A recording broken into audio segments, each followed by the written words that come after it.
Hello tout le monde, j'espère que tout le monde va bien. Nouvelle vidéo aujourd'hui. Donc on commence la journée tranquillou. D'habitude, on va prendre des œufs au petit déjeuner, ça change pas. On a également une petite boisson à base de sel pour l'hydratation. Un yaourt bio avec des probiotiques. Je vous l'ai déjà présenté dans des précédentes vidéos pour la digestion. Et là, les gars, on a de la pastèque. Donc c'est un fruit qui est idéal le matin si vous entraînez dans la matinée. Je trouve ça exceptionnel. Déjà parce qu'il est riche en eau, donc ça va vous permettre d'être bien hydraté. Et en plus, il y a un petit peu de L-citrulline dedans, donc ça va être top pour votre congestion, si vous en mangez assez évidemment. Donc vous allez me dire, c'est pas suffisant un petit peu de L-citrulline dans la pastèque, il te faudrait quelque chose de plus pour ton pré. On va tout de suite ouvrir le placard de compléments alimentaires. On va prendre un peu de bêta-alanine avec du coup les petits fruits. Même je la prendrai une petite demi-heure avant l'entraînement. Ça va être top. Et pendant l'entraînement, vous connaissez les gars, je kiffe ce produit-là. C'est des électrolytes avec un petit peu de glucose, du potassium, du sodium et des citrates. Pour tamponner un peu l'acidité, aller plus loin dans l'effort, lutter contre la déshydratation et avoir des ressources. Vu que c'est le matin et que j'aurai qu'un seul repas dans l'estomac, avec le glucose, je suis sûr d'avoir assez d'énergie pour tenir mon entraînement. Donc voilà, ça sera pour tout à l'heure. Le seul petit truc que je voulais vous montrer les gars, un petit tips qui va vous permettre de optimiser votre consommation de compléments alimentaires. Je m'explique. On sait qu'il y a certains compléments alimentaires comme le collagène ou la créatine, où en fait prendre une seule dose dans la journée, c'est vraiment pas optimal. Les études, elles nous expliquent qu'en moyenne, le top, ça serait d'échelonner la consommation de ces compléments alimentaires-là tout au long de la journée pour optimiser l'absorption. Mais ça peut être super relou de diviser nos 3-4 grammes de créatine dans la journée sous 4-5 prises. C'est quasiment impossible. Pareil avec le collagène, moi en moyenne, je prends 10 grammes par jour. Je vais pas m'embêter à prendre 3 grammes le matin, 3 grammes le midi, 3 grammes le soir. Donc les gars, j'ai trouvé la solution optimale. Donc je vais mettre mes 10 grammes de collagène peptan à l'intérieur. Je vais également mettre ma créatine monohydrate. Tac. Là par exemple, on va prendre ces deux-là qui sont du gingembre et un petit peu de cinnamon. Peut-être un complément ou deux en plus. Je vais mettre tout ça dans mon shaker, le remplir à fond d'eau. Et en fait, ce shaker-là, il va m'accompagner toute la journée. Ce que je vais faire, c'est que je vais préparer mon shaker dès le matin et je vais boire des petites gorgées d'eau au fur et à mesure de ma journée. Comme ça, en fait, tous les compléments alimentaires que je vais mettre dedans, je vais commencer à les prendre dès 8h du matin, là il est à peu près 8h, jusqu'à 16h, 17h, 18h. Et comme ça, je vais optimiser leur prise. Au lieu d'avoir mes 3 créatines juste après l'entraînement, bah, je vais avoir, je sais pas moi, 1 gramme dans la matinée, 1 gramme après mon entraînement et 1 gramme dans l'après-midi. La même chose avec mon collagène. Mon collagène, par exemple, je vais prendre ma protéine à 10h, bah, je vais prendre hop, une petite gorgée, donc j'aurai peut-être 4 grammes de collagène, plus ou moins, et j'aurai pareil, un peu plus de collagène dans l'après-midi et un peu de collagène le soir. Donc c'est un super tip, les gars, qui va vous simplifier la vie parce que ça va vous éviter de penser à prendre tous vos compléments. Vous le mettez dans votre shaker journalier et vous le transportez toute la journée. Vous allez avoir tous vos compléments au fur et à mesure de la journée, donc de manière optimale. Donc voilà, j'ai mis 5 compléments alimentaires différents à l'intérieur du shaker. On rajoute blindax d'eau. Tac. Vous inquiétez pas pour le goût. Bah moi je m'inquiète pas trop pour le goût parce que vraiment pas mal de gingembre pour plusieurs raisons, je pourrais vous les expliquer. Mais vu que je mets pas mal de gingembre, tout le goût des autres compléments il disparaît. Le gingembre c'est beaucoup trop fort. L'autre technique qui est vraiment top, c'est de mettre du gingembre et du jus de citron. Un jus de citron qui est top, vous allez avoir un peu de citrate dedans, un tout petit peu de vitamine C, etc. Mais gingembre, jus de citron, ça va avoir un petit peu d'acidité, c'est surtout que ça va couvrir tous les autres goûts des compléments alimentaires. Vous allez vous retrouver à boire une boisson qui est pas mauvaise en plus. Voilà, on va avaler tout ça, bon bah ça en partie, et on va aller s'entraîner. Je suis en train de préparer mes affaires, bon vous voyez je suis encore dans les cartons les gars, donc je vous fais pas un home tour, de toute façon je suis pas une youtubeuse beauté, donc on s'en fout. Et là, on a tout le matériel que je vais mettre dans mon sac pour cette séance. On va faire séance d'eau, c'est la dernière séance de la semaine. Et là, sur le deuxième carton, donc là, les cartons me servent de table, vu que tout n'est pas encore monté dans cet appart. J'ai les poignets Prime, évidemment, accessoire essentiel, je trouve, pour mes séances d'eau. On va également prendre ici le reste des accessoires. Là, dans ce carton-là, on a la Longbar Prime pour tout ce qui est rowing. Je m'en servirai surtout pour un rowing rhomboïde et dorsaux. J'ai une machine Nautilus pour les trapèzes, donc montrez ça. On va prendre le petit déjeuner, finir le sac et let's go. I left the hood, I said I would.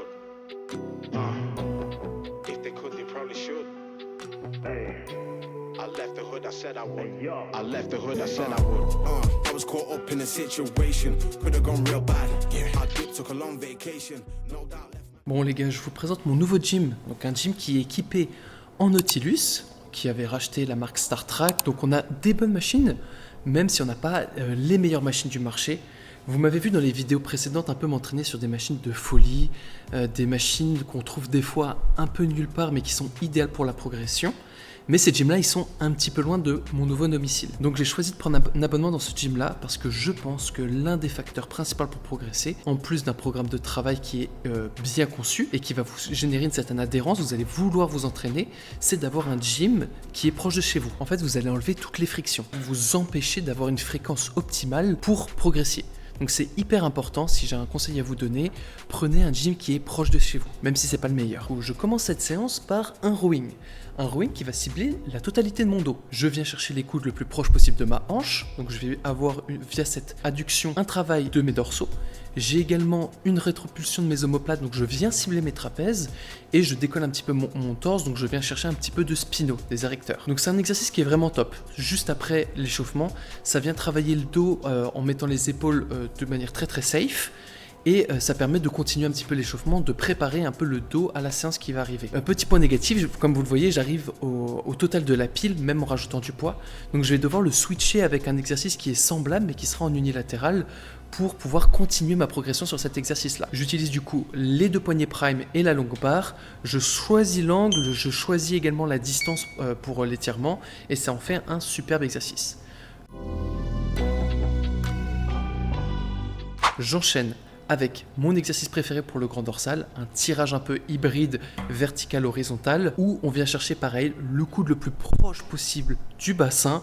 On fait une légère rotation du côté où on tire pour avoir l'ensemble des fonctions du grand dorsal, ce qui est optimal pour le solliciter correctement. Et je fais un contre-appui, donc je pousse avec mon pied sur le bout du siège pour être le plus stable possible. Bon, dans ce gym-là, j'ai pas une machine qui est exceptionnelle pour le grand dorsal, mais avec cette position-là et cette mise en place-là, je viens travailler correctement mon grand dorsal. Donc là, j'ai encore un peu de marge de progression dessus, je suis pas au total de la pile. Ce que j'aime beaucoup avec la poulie de chez Nautilus, c'est qu'on a une négative qui est un petit peu accentuée.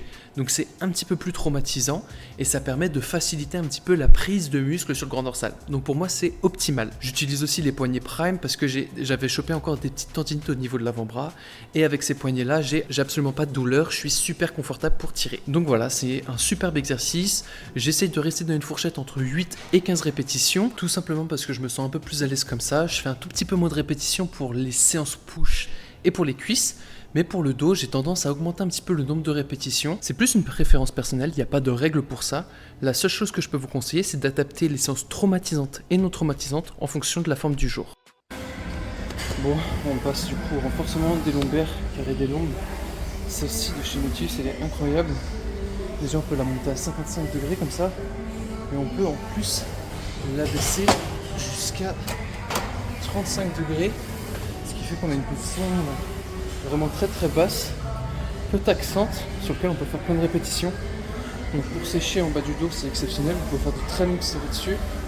Elle est hyper confort, on mousse bien dur. Vous pouvez vous pousser ici aussi, parce que ça commence à être compliqué. Maintenant, une superbe machine. Je l'avais dit dans la vidéo d'analyse sur Matrix, ces bancs à lombaires là, ils sont souvent sous-cotés. C'est des super accessoires. Renforcez votre dos dessus au lieu de faire du soulevé de terre pour vos lombaires. Faites cette machine-là, c'est exceptionnel. Cette machine-là, je l'incorpore 2 à 3 fois par semaine. Dans ma carrière, j'ai eu des moments où j'étais extrêmement sec. Surtout le corps, mais j'avais surtout le bas du dos très dégagé et extrêmement sec. Et j'ai eu d'autres moments où je dépassais mon poids du corps, PDC plus 2, 3, 4, 5, où j'étais extrêmement massif, très fort sur la plupart des mouvements, mais où mon bas du dos, il était vraiment gras. L'objectif, les gars, ça va être de retrouver cette masse musculaire que j'ai plus vraiment en ce moment, mais de garder un dos assez sec. Peut-être pas aussi sec qu'auparavant, mais quand même très sec. Et je pense que cet exercice-là, Michael, il en avait déjà parlé, ça va être un outil indispensable pour réussir. Bon les gars, on passe sur les biceps. Donc là, on a une machine à biceps de chez Nautilus également. Superbe intéressante. Déjà, l'angle, il est bon, mais il n'est pas inversé comme chez certaines marques du genre Technogym. L'angle, il est pas mal.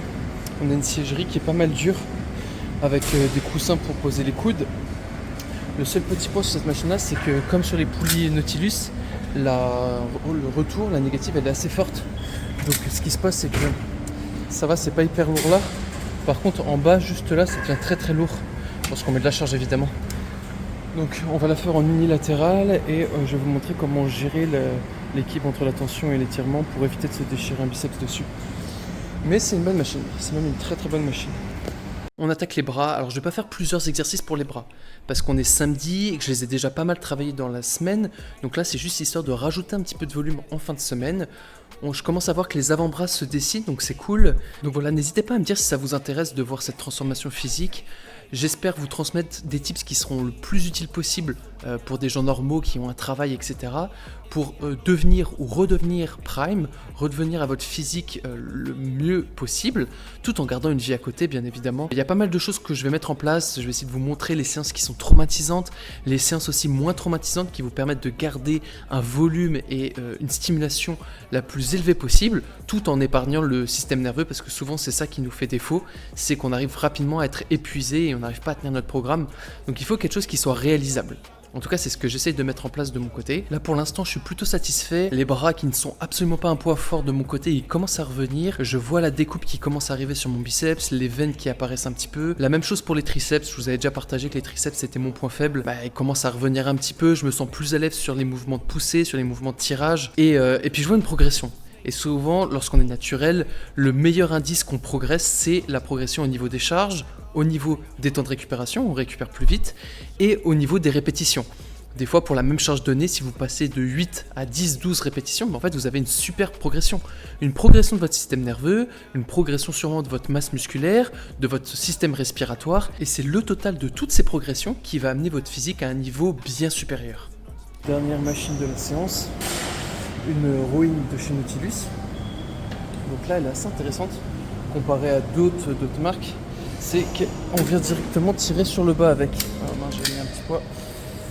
En fait elle n'a pas un arc qui est circulaire, on commence en haut et on termine bien en bas.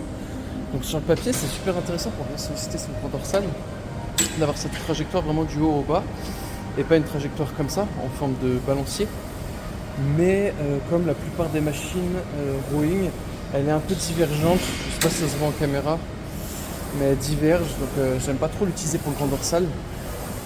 Là on va l'utiliser en prise large pour les trapèzes, parce que pour les trapèzes ça me dérange un petit peu moins d'avoir un mouvement qui est divergent. Ça me dérange un peu moins pour les trapèzes, j'arrive quand même à bien les solliciter, donc voilà.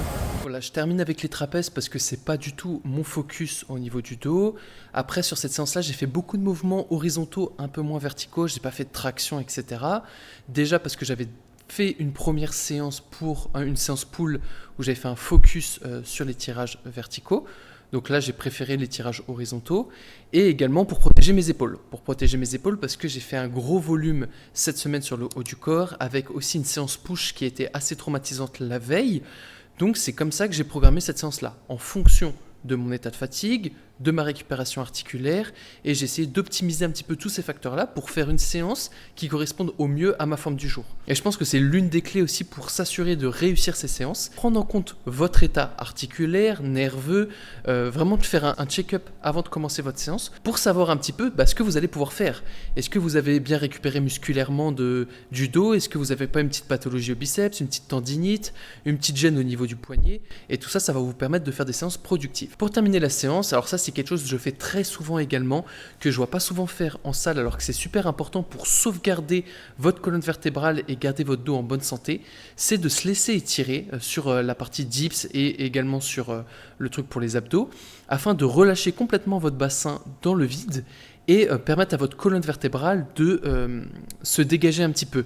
Ça permet de vous étendre un petit peu, ça va vous permettre de récupérer, d'éviter des douleurs au niveau des lombaires et d'éviter un tassement prématuré de la colonne vertébrale. La seule chose avec cet exercice-là, c'est pas vraiment un exercice, c'est plutôt un truc de fin de séance, c'est de ne pas le faire avant les séances jambes, sinon vous allez perdre en force sur vos séances jambes. Mais sinon, il n'y a pas de contre-indication, faites-le le plus souvent que possible.